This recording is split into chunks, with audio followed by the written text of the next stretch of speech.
హిందూ క్యాలెండర్లో పండగలకి, పవిత్రమైన రోజులకి అస్సలు కొదవే లేదు కదా. కాని వాటన్నింటిలోనూ ముక్కోటి ఏకాదశిది మాత్రం ఒక ప్రత్యేక స్థానం.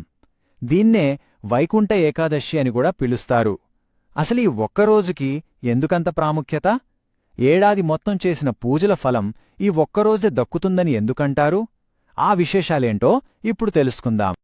చూడండి, ఒక సంవత్సరంలో సుమారుగా 24 ఏకాదశులు వస్తాయి. ప్రతీదీ పవిత్రమైనదే. కాని వాటన్నింటిలోనూ ఈ ఒక్క ఏకాదశి ఎందుకంత స్పెషల్? దీని వెనకున్న అసలు కథేంటి? ఆ రహస్యాన్ని మనమిప్పుడు ఛేదిద్దాం.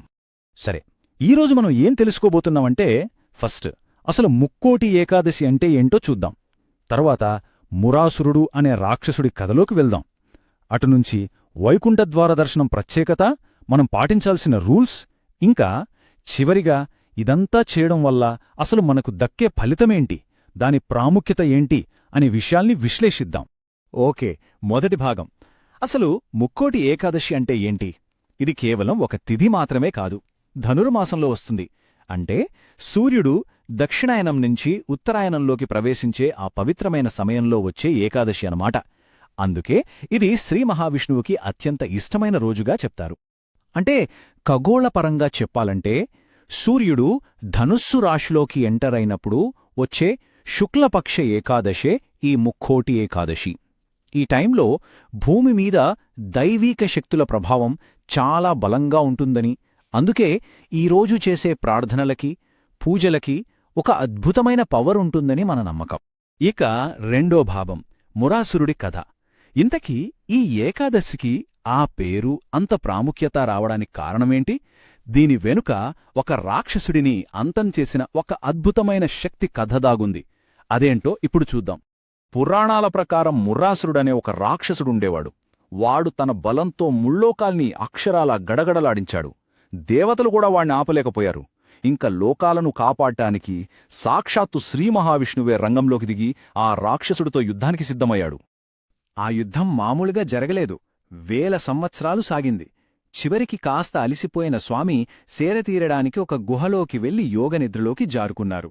ఇక ఇదే ఛాన్స్ అనుకున్నాడు మురాసురుడు. నిద్రపోతున్న విష్ణువును చంపేయాలని తన కత్తిని పైకెత్తాడు.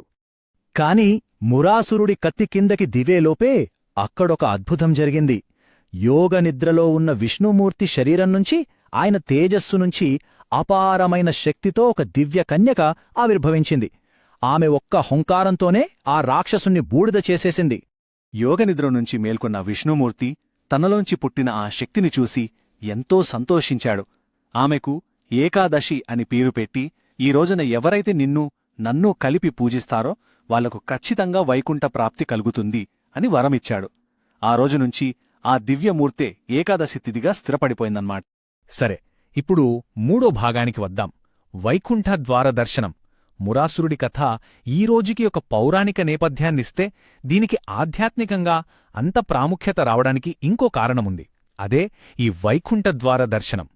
ముక్కోటి, ఈ ఒక్క మాటలోనే ఈ రోజు గొప్పతనం మొత్తం ఉంది. ముక్కోటి అంటే 3 కోట్లు. ఈ నంబర్ వెనుకున్న అర్థం చాలా చాలా గంభీరమైనదే. మన పురాణాల ప్రకారం ఈ ఒక్క పవిత్రమైన రోజున మాత్రమే శ్రీ మహావిష్ణువు ఉండే వైకుంఠం ఉత్తర ద్వారాలు తెరుచుకుంటాయి. ఆ అద్భుతమైన దృశ్యాన్ని, స్వామి దర్శనాన్ని చూడటానికి ముక్కోటి దేవతలు అంటే 3 కోట్ల మంది దేవతలు వైకుంఠానికి తరలివస్తారట. ఇక్కడ మనం అర్థం చేసుకోవాల్సిన అసలైన పాయింట్ ఒకటుంది. ఏడాదిలో ఉండే మిగతా 23 ఏకాదశులు అన్నీ కలిపి చేస్తే ఎంత పుణ్యం వస్తుందో, ఈ ఒక్క ముక్కోటి ఏకాదశి రోజు ఉపవాసం, జాగరణ, పూజ చేస్తే అంతకు సమానమైన ఫలం దక్కుతుందట. అందుకే దీనికింత ప్రాధాన్యత. ఇక 4వ భాగం, పాటించాల్సిన నియమాలు. సరే, ఇంత గొప్ప రోజున ఆ పుణ్యఫలం మనకు దక్కాలంటే ఎలాంటి నియమాలు పాటించాలో ఇప్పుడు వివరంగా చూద్దాం. ఈ వ్రతం నిజానికి ఒక రోజుది కాదు. ఇది 3 రోజుల ప్రాసెస్. ఏకాదశికి ముందు రోజైన దశమి రాత్రి లైట్ ఫుడ్ తీసుకోవాలి. ఏకాదశి రోజంతా కంప్లీట్ ఫాస్టింగ్ ఉండి రాత్రంతా దేవుడి నామస్మరణతో జాగరణ చేయాలి. ఇక తర్వాతి రోజైన ద్వాదశి ఉదయం పారణతో అంటే భోజనం చేసి ఈ వ్రతాన్ని ముగించాలి. ఈ వ్రతంలో 2 చాలా ముఖ్యమైన నియమాలున్నాయి. వీటిని తప్పకుండా పాటించాలి. మొదటిది, ఏకాదశి నాడు అన్నం అస్సలు ముట్టుకోకూడదు. రెండవది, రాత్రంతా జాగరణ చేస్తాము కాబట్టి ద్వాదశి రోజు పగలు నిద్రపోకూడదు. ఈ రెండూ పాటిస్తేనే వ్రతానికి సంపూర్ణ ఫలం దక్కుతుంది. ఇంతకీ అన్నం ఎందుకు తినకూడదు? దీనికి కూడా మురాసురుడి కథతోనే లింకుంది. విష్ణువు చేతిలో ఓడిపోయిన ఆ మురాసురుడిలోని ఒక చిన్న అంశం ఏకాదశి రోజున బియ్యంలోకి వెళ్లి దాక్కుంటుందట. అందుకే ఆ రోజు అన్నం తింటే మనలోకి రాక్షస ప్రవృత్తి ప్రవేశిస్తుందని పురాణాలు చెప్తున్నాయి.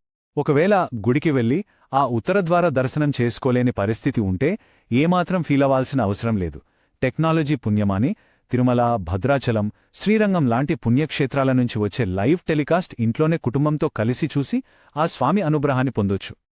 ఇక చివరి భాగం ఫలితం, ప్రాముఖ్యత. ఇంతకీ ఇన్ని కఠినమైన నియమాలెందుకు? దీని వెనకున్న అసలు ఉద్దేశమేంటి? ఈ వ్రతాన్ని ఆచరించడం వల్ల మనకు దక్కే అసలైన ఫలితమేంటో ఇప్పుడు తెలుసుకుందాం. చూడండి, ఉపవాసం, జాగరణ అంటే శరీరాన్ని కష్టపెట్టుకోవడం కాదు. వాటి అసలు ఉద్దేశం ఆహారం, నిద్ర లాంటి ప్రాపంచిక విషయాల నుంచి మనసును దూరంగా తీసుకెళ్లి ఆ ఏకాగ్రతను పూర్తిగా దేవుడిమీద పెట్టడం.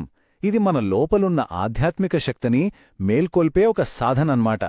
ఇక్కడ మనం గుర్తుంచుకోవాల్సిన ఒక ముఖ్యమైన విషయం ఏంటంటే, అందరూ ఇన్ని కఠిన నియమాలు పాటించలేకపోవచ్చు. కాని మనకు వీలైనంతలో కనీసం ఒక్క నియమం పాటించినా చాలు. అది ఒక్కపూట భోజనం మానడం కావచ్చు, లేదా రోజంతా విష్ణు సహస్రనామం వినడం కావచ్చు. అలాంటి చిన్న ప్రయత్నానికి కూడా అపారమైన పుణ్యఫలం దక్కుతుంది.